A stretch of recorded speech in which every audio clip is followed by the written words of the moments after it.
Ang pag-usbong ng kultura ng modifikasyon ng motorsiklo sa Pilipinas ay nagbunga ng iba't ibang estilo na hango sa mga karatig bansa sa Timog Silangang Asya. Ang pinakasikat at pinakakontrobersyal na kalakaran sa kasalukuyang henerasyon ay ang tinatawag na Thailand concept o mas kilala sa kalsada bilang Thai look. Ang konseptong ito ay isang partikular na paraan ng pag-aayos ng motorsiklo kung saan kinokopya ng mga Pilipinong motorista ang porma, kulay, aksesorya at ang pangkalahatang anyo ng mga motorsiklong karaniwang nakikita sa mga kalsada ng Bangkok at iba pang lalawigan sa Thailand. Hindi lamang ito basta pagpapalit ng pyesa kundi isang malalim na subkultura na nagpapakita ng sining, bilis at prestihiyo para sa mga tagasunod nito. Sa paglipas ng panahon, ang simpleng paghanga sa mga banyagang motorsiklo ay naging isang ganap na industriya sa Pilipinas na nagtatampok ng malalaking timpala, pagpapakita ng rangya at mainit na talakayan pagdating sa kaligtasan at batas sa kalsada. Nagsimula ang kasaysayan ng Thailand concept sa Pilipinas noong mga taong 2010 hanggang 2012 kung kailan naging mas madali ang pag-angkat ng mga pyesa mula sa labas ng bansa. Ang sentro ng pagsisimula ng kalakarang ito ay ang Kalakhang, Maynila. Partikular na sa mga kilalang bentahan ng pyesa ng motor sa kalsada ng 10th Avenue sa Caloocan City at sa ilang bahagi ng Quezon City.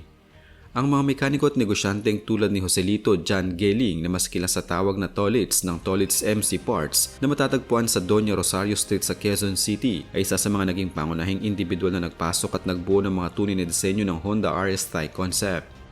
Sa pamamagitan ng pag-angkat ng mga orihinal na produkto mula sa Thailand, unti-unting natutunan ng mga lokal na mekaniko ang tamang paglalapat ng mga piyesang Thai. Ang paglaganap nito ay mabilis nang kumalat sa mga probinsyang tulad ng Cebu, kung saan ang mga grupong tulad ng Cebu Wave Owners Club ay naging aktibo sa pagbuo ng mga proyektong motorsiklo na hango sa street bike Thai concept. Ang pagunlad ng teknolohiya at ang pagdami ng mga video sa plataporma ng social media ang naging pangunahing tulay upang makita ng mga Pilipino ang karera at pormahan ng mga motorsiklo sa Thailand na naging mitya ng malawakang paggaya. Mayroong malalim na dahilan kung bakit labis na ginagaya ng mga Pilipino ang mga motorsiklo sa Thailand at bakit nila ito ginagastosan ng malaking salapi. Ang Thailand ay tinuturing na kabisera ng produksyon at kultura ng motorsiklo sa Timog Silangang Asya dahil sa maunlad nilang industriya ng automotive. Ang mga Pilipinong motorista ay nakakaramdam ng kakaibang prestihiyo kapag ang kanilang mga motor ay nagtataglay ng mga imported na mamahaling pyesa na gawa sa Thailand. Bukod sa estetika, ang kultura ng karera o drag racing sa Thailand ay sikat na sikat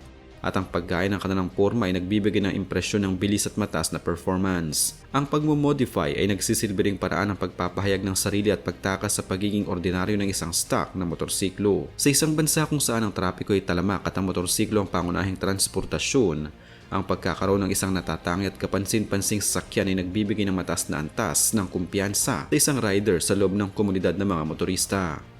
Sa pagbuo ng isang lehitimong Thai concept, may mga partikular na bahagi na madalas na idinaragdag o itinatanggal upang makamit ang tinatawag na malinis at mabilis na itsura.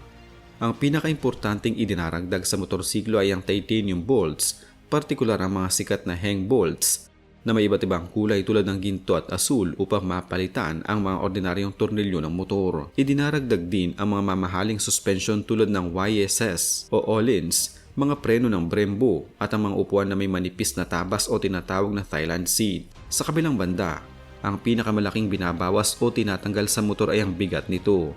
Tinatanggal ang mga malalaking stock na gulong at rims at pinapalitan ito ng mga napakanipis na gulong gaya ng sukat na 4590 o 5100 na ikinakabit sa mga aluminum alloy rims na may sukat na 17 pulgada. Madalas ding tinatanggal ang mga orihinal na salamin o side mirrors, mga mabibigat na tapalodo at kung minsan ay binabawasan ng mga plastic na fairings upang mas makita ang makina at ang lightning holes o mga binutasang bahagi ng chassis na nagpapagaan sa kabuuang timbang ng motorsiklo. Ang mga tatak na motorsiklo na madalas na ginagamit sa ganitong uri ng modifikasyon sa Pilipinas ay ang mga modelong may malaking populasyon at madaling hanapan ng pyesa. Ang Honda Wave sa serye nito na 100, 110 at 125 ay isa sa mga nangunguna dahil ito ang pinakaklasikong basehan ng Thai look sa Asya. Kasunod nito ang Suzuki Raider R150 na sikat dahil sa kategorya nitong underbone na may mataas na horsepower na swak sa imahe ng mabilis na motor ng Thailand. Sa modernong panahon, ang mga automatic na scooter tulad ng Honda Click 125i at 150i ay naging paborito rin dahil sa malawak na patag na bahagi nito na magandang lapatan ng mga makukulay na Thai decals at carbon fiber na palamuti. Ang dahilan kung bakit ang mga tatak na ito ang nangingibabaw ay dahil ang mga pabrika ng piyesa sa Thailand ay nakatuon mismo sa mga modelong ito. Kaya naman hindi nahihirapan ng mga Pilipinong importer na magpasok ng mga sukat at katugmang aksesorya para sa mga lokal na unit. Dahil sa laki ng komunidad ng mga mahilig sa kalakarang ito, ang mga patimpalak o motor show na nakatuon sa Thailand concept ay naging regular na kaganapan sa iba't ibang dako ng Pilipinas.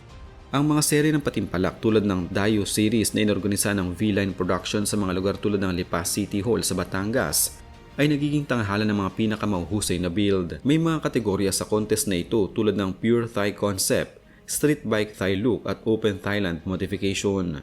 Sa mga timpalak na ito, masusing sinusuri ng mga hurado ang kalinisan ng motor, ang pagiging tunay o orihinal ng mga piyesang Thai na ginamit, ang tamang kombinasyon ng mga kulay at kung ang mga piyesa ba'y tugma sa taon at modelo ng motor na nakabase sa aktual na kultura ng Thailand.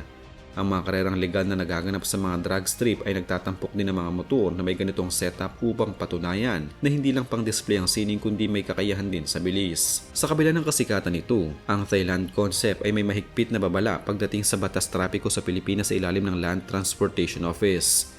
Ayon sa mga regulasyon ng ahensya, ang paggamit ng mga gulong na mas maliit at mas manipis kaysa sa orihinal na sukat na tinukoy ng tagagawa ng motorsiklo ay tinuturing na isang paglabag sa kaligtasan sa kalsada. Ang mga motorsiklong nahuhuling may ganitong setup sa mga pampublikong kalsada ay agarang pinapatawan ng huli at ang sakyan ay nilalagay sa impounding area dahil sa pagiging hindi ligtas na modifikasyon. Ipinagbabawal din ng batas ang pagtatanggal ng mga side mirror dahil ito ay mahalagang bahagi ng pagmamaneho.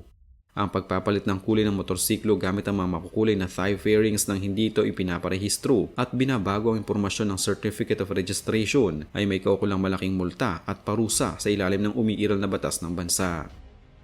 Ang mga pagbabagong ito ay nagdulot ng malalaking kontrobersiya at mainit na issue sa pagitan ng mga tagasunod ng kalakaran at ng pangkalahatang publiko.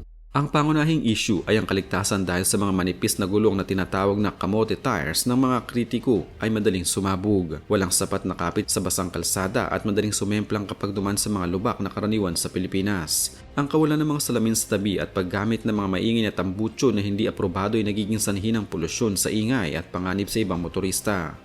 Ang mga kritiko ay madalas na nagpapakita ng mga video ng mga aksidente kung saan ang mga motorsiklong naka-thigh loop ay hindi nakapreno ng maayos dahil sa kawalan ng sapat na friksyon ng manipis na gulong sa semento.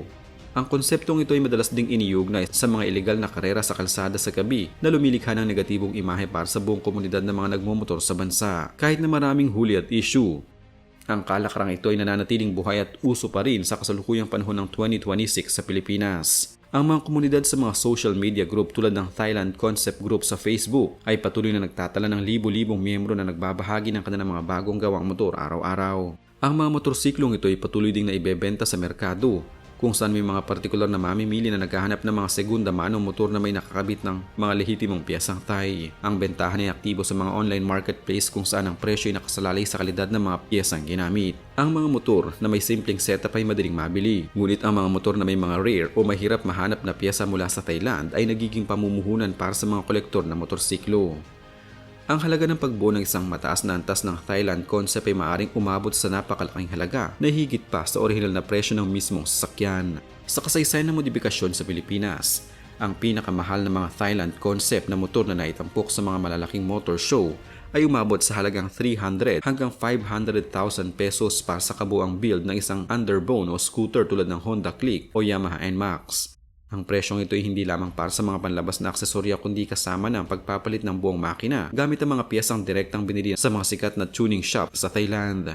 Kasama rin sa halagang ito ang paggamit ng tunay na carbon fiber sa lahat ng bahagi ng fairings, ang paglalagay ng mga orihinal na Brembo braking system na nagkakahalaga ng libo-libong piso bawat piraso at ang paggamit ng purong titanium sa bawat tornilyo ng motor. Ang ganitong kalaking gastos ay nagpapakita na ang thigh loop ay hindi lamang isang simpleng libangan kundi isang marangyang paligsahan ng yaman at dedikasyon.